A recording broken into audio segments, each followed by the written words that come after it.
Hello, my name is Shantuan. Welcome to my channel. Today I want to talk about angels, angel numbers, and our ancestors. So just as the caption says, all of these things are real. I started believing in angel numbers, I would say back in 20, well, the earliest I can remember was 2018 is when I started really noticing angel numbers. Well, really specifically the number 444. And I do have relatives that have passed on.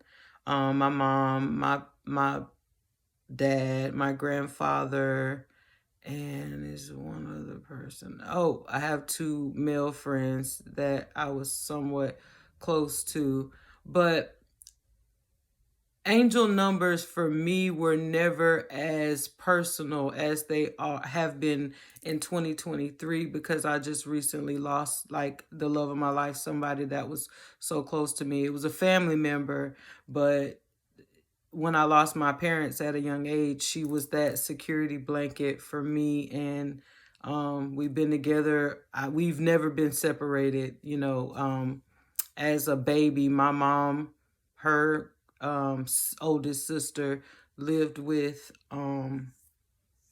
she lived with my grandmother, her mom, and so they raised their kids together. And so that is why me and my aunt, she passed away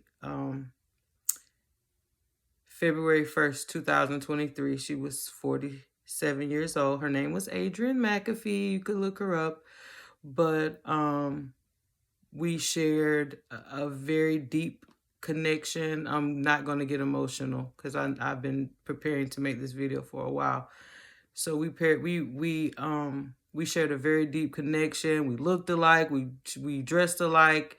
We always bought each other duplicates of what the other person was wearing.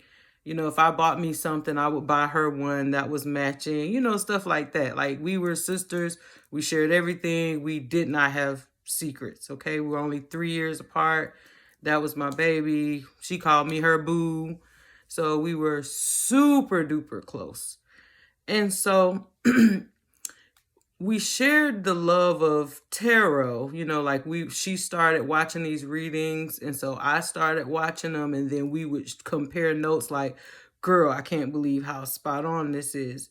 So after she passed, there was a lot of family in town and stuff, and I basically just could not wait to be alone so I could just listen to a reading and just see if she was going to show up in the reading, and she did. She did. I won't go into that because that's not the point of this story. The point of this story is angel numbers, ancestors, and all these things are real. And so I wanted to give you the introduction because I've always had somewhat of a connection with the spiritual world, but now that I've lost the closest person to me, my connection has heightened to oh my God, to the thousandth degree. And I wasn't, I always had these feelings like, is it God? Is it not? What is it? I was always kind of unsure. And then something happened to me this past Sunday, that confirmed everything for me, made everything super real. And so I had to share and let people know that when you see these angel numbers, it's not just, oh, make a wish, foo-foo, whatever. I mean, yeah, it could be that, reaffirm your intentions and everything. But in my case, an angel number showed up and it was warning me of danger. And so I know it was my aunt communicating with me because in the moment it was just so real. So I'll just go ahead and get to the story. So I always see 444. Soon as I leave the house, the first car that I park, that I pull up behind a light, 444. Every time I look at the clock, if it's, 4 p.m. in the afternoon, I'm going to look, it's going to be 444. I always wake up in the morning at 4:44 a.m. when I check my phone. So it's like for the last, let's say 17, 18, 19, 20, 21, 22, 23. So for the last 7 years, that 444 has been like just all in my face. And so I'm pretty used to seeing it all the time. And so I just speak to my ancestors or just make a wish or reaffirm my intentions. But on this particular Sunday, this Sunday, I saw 4 fours. And I rarely ever see 4 fours. And it was on the back of a truck. I was driving home from my grandmother's house. I live about 25 minutes from my grandmother. And so it was just a beautiful Sunday afternoon. Me and my daughter were driving along, holding hands actually. So that's how I know I wasn't like driving crazy or fast or anything, because my daughter was going through something. And so we were holding hands and I was just loving on her. And we just driving along, you know, just a beautiful Sunday afternoon, just coasting. Now, I've lived in Atlanta for a while. I don't live in Atlanta now. And so, yes, usually I live in a small town now, but I have driven in Atlanta a lot. And so I'm usually weaving, you know, in and out of lanes and stuff. And so this was around 6 o'clock. So it was just getting dark. And I'm just, you know, moseying, talking to my daughter. Oh, what we going to eat? We're going to go to Subway. We're going to get tacos, you know, and we just having a nice little relaxed afternoon. And then I'm looking at the car in front of me, the truck in front of me, and I see all these fours. And I'm like, oh my God, what does this mean? This has to mean something like big. I've never seen 4 fours. Like, oh my God, my ancestors are really talking to me, like I must be doing really well in life. And, you know, I started interpreting what it could mean and all these things.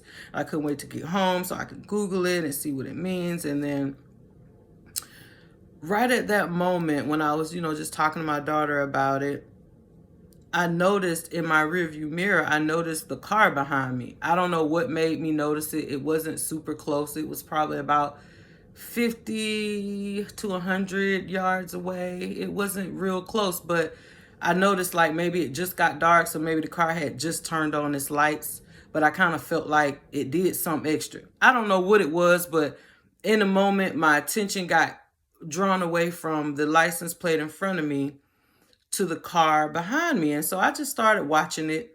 And I don't know if this is a regular practice if everybody else watches what's behind them or what's going on, but I do when I'm driving, because I've been stalked a lot in my life, because, you know, obviously. But anyway, that's just me being funny. But I've been stalked a lot. And so I've had issues with paranoia and thinking I'm being followed. And so, but this wasn't one of those times. I just was at peace.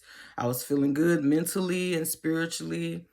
So in this moment, I'm like, all right, this car's, you know, caught my attention. And so I said, okay, let me slow way down and see if it'd pass me. So I slowed way down and it didn't pass.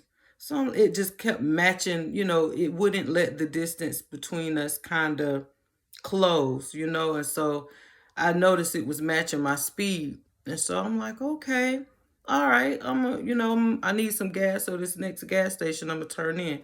And so I got in the turn lane. I was like, they bet not get in this turn lane. As soon as I got over, they got over. So I was like, okay, this is weird. So I went on ahead, pulled up at the last pump next to the street.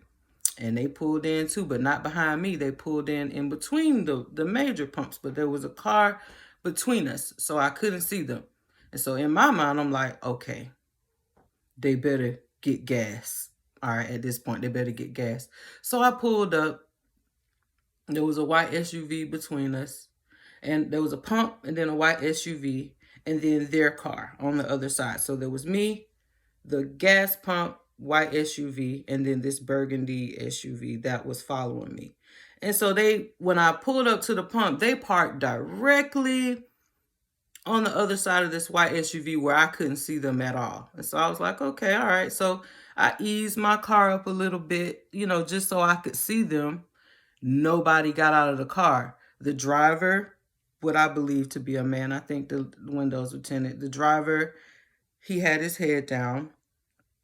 And the passenger was looking over. There was a lot of movement with the passenger, but it was in our direction, me and my daughter. And so I just pulled my car up like, what is going on with these people? And so once they realized that I was far up enough to look into their car, that they were exposed, that they weren't hiding anymore, because I guess they were just going to wait until I left the gas station and then get back behind me. But God and my spiritual angels were watching